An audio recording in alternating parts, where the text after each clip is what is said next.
Since 1961, the Johnson Space Center, or JSC, is where NASA conducts and coordinates all aspects of manned spaceflight.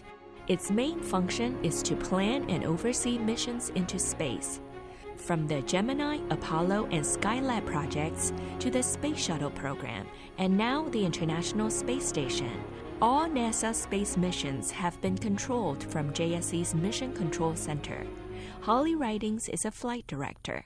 So the Mission Control Center has been here since the early 60s and has supported every human spaceflight program that the United States has flown since the beginning. We still use that building today. If you walked over there right now, we've got 6 astronauts and cosmonauts in space, and we've got our ground teams supporting them with the flight director in charge of that team. Another important function of the Johnson Space Center is selecting and training NASA astronauts.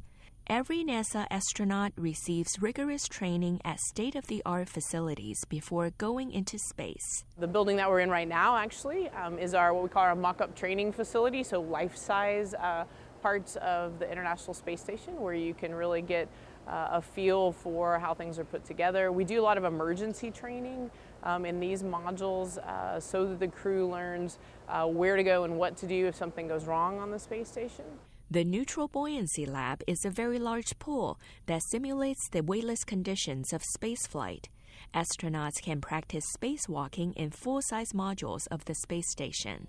Besides supporting crew members of the International Space Station 24 hours a day, the Johnson Space Center is responsible for building the crew vehicle of NASA's Orion spacecraft, which aims to take humans further than ever before and usher in a new age of space exploration. And liftoff at dawn, the dawn of Orion, and a new era of American space exploration. If all goes well, NASA plans to use Orion to take humans to Mars in the 2030s.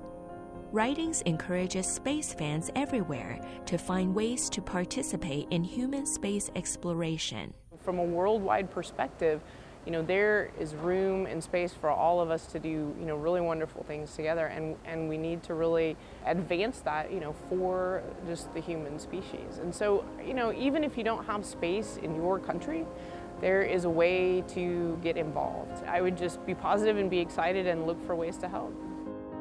Peggy, Chang, and Shan for VOA News, Houston.